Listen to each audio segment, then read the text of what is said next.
बात करते हैं दो बड़े गठबंधनों के भीतर चल रहे सियासी घमासान की। इंडिया गठबंधन के लिए कल का दिन 31 मार्च का दिन बड़ा ही महत्वपूर्ण है।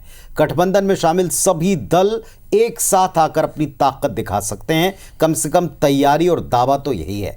केंद्र सरकार के खिलाफ दिल्ली के रामलीला मैदान पर एक महारैली की जा रही है और हेमंत सोरेन के बाद दिल्ली के सीएम अरविंद केजरीवाल की गिरफ्तारी का विरोध के सिलसिले में ये रैली बुलाई गई है।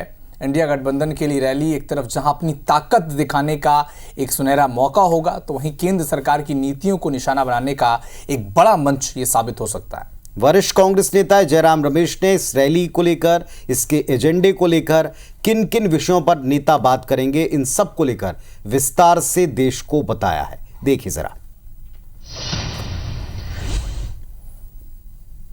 उत्पीड़न की राजनीति, प्रतिशोध की राजनीति, विपक्ष पार्टियों को निशाना बनाना, मुख्यमंत्रियों को जेल में भेजना, मंत्रियों के खिलाफ जांच एजेंसी करवाना, जो राजनीतिक प्रतिद्वंदी हैं उनके खिलाफ कार्रवाई करना, उनके खाते बंद करना, उनको आर्थिक रूप से अपंग करने की प्रयास करना, ये सब वाजपेयी जी ने नहीं किया, जो आज हो रहा है। वरिष्ठ कांग्रेस नेता और पूर्व केंद्रीय मंत्री जयराम रमेश ने केंद्र सरकार पर बड़ा हमला बोला है।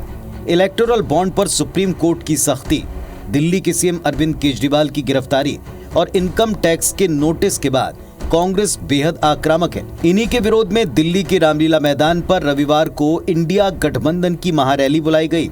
जयराम रमेश ने साफ कर दिया कि ये रैली किसी व्यक्ति या पार्टी केंद्रित नहीं होगी, बल्कि इंडिया गठबंधन की रैली है और रैली की थीम है लोकतंत्र बचाओ। टीएमसी और आप समेत इंडिया गठबंधन के कई नेताओं के रामलीला मैदान में जुटने की संभावना है। जो 31 मार्च है, इस वित्तीय साल का आखिरी दिन है, रामलीला मैदान में सभी पार्टियां मौजूद होंगी और लोकतंत्र बचाओ, संविधान बचाओ नारा को लेकर एक महारैली का आयोजन किया गया है। तो एकजुटता है, हम एकजुट हैं। हम ठीक है, एक दो पार्टियों के साथ हमारा सीट शेयरिंग समझौता नहीं हो पाया है, तृणमूल के साथ हम नहीं पाए, बट तृणमूल भी कल मौजूद होगी। जयराम रमेश ने इस रैली का एजेंडा भी साफ किया, जिस पर सभी विपक्षी पार्टियां अपना पक्ष रखेंगी। जयराम रमेश के मुताबिक रैली में विपक्षी नेता महंगाई, बेरोजगारी और ध्रुवीकरण पर अपनी बात रखेंगे। केंद्र सरकार विपक्षी दलों को लगातार टारगेट कर रही है, जिस पर बात होगी। 2 मुख्यमंत्रियों को गिरफ्तार किया गया। कई राज्यों में मंत्री और नेता गिरफ्तार किए जा रहे हैं, जिसे लेकर इंडिया गठबंधन सरकार को घेरेगा।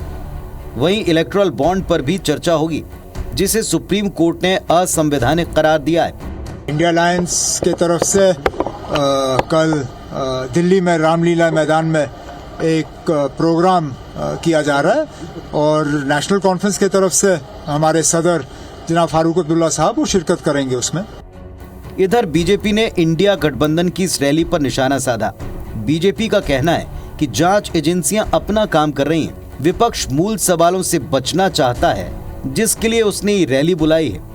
कितनी विडंबना की बात है कि अरविंद केजरीवाल जी, जो इन्हीं नेताओं का नाम ले लेकर कहते थे 2011-12 में इंडिया अगेंस्ट करप्शन के स्वरूप में कि इन सभी लोगों को जेल में पहुंचाएंगे, इन सभी लोगों के भ्रष्टाचार के खिलाफ वो प्रदर्शन करते थे। जिन लोगों के भ्रष्टाचार के खिलाफ वो प्रदर्शन करते थे, आज जब उनका भ्रष्टाचार पकड़ा गया है और कोर्ट राहत देने से इनकार करता है, तो उनके साथ प्रदर्शन कर रहे हैं भ्रष्टाचार बचाने के लिए।